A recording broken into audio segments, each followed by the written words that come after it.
Le lendemain matin, justement, le représentant de NSC a rendez-vous chez l'un de ses plus gros clients.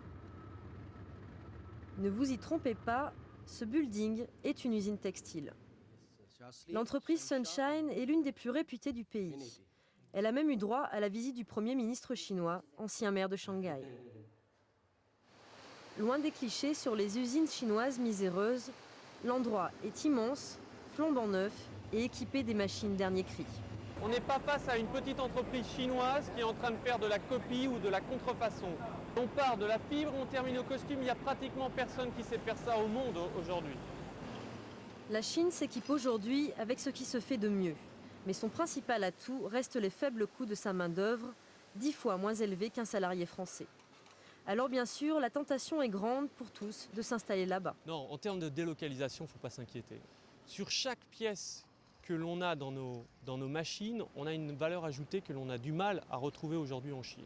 Et de toute façon, ce n'est pas l'intérêt de la société, on n'a pas envie d'être copié. Il faut savoir qu'à partir du moment où on délocalise en Chine, eh bien, on peut être copié par qui que ce soit. Et nous, on ne recherche pas ça. De nombreuses entreprises alsaciennes ont pourtant déjà franchi le pas. Mais comme le sujet fâche, elles préfèrent rester discrètes. NSC, de son côté, a décidé de ne pas délocaliser.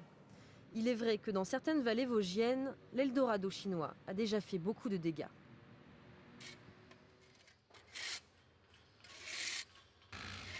Aujourd'hui, les faits sont là.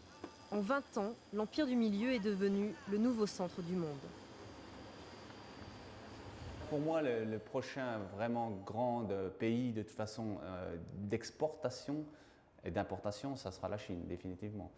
J'ai déjà dit à mon épouse, Louis, mon fils, il a 2 ans, la langue qu'il devra parler dans le futur, c'est pas l'anglais, mais c'est le chinois.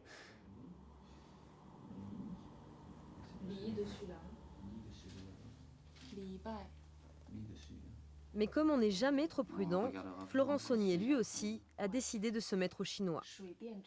Un autre enjeu difficile, avec 3000 idéogrammes au minimum à retenir. Commercer avec la Chine est décidément un pari exigeant. Voilà, c'est la fin de ce magazine. Merci de l'avoir suivi. À très bientôt.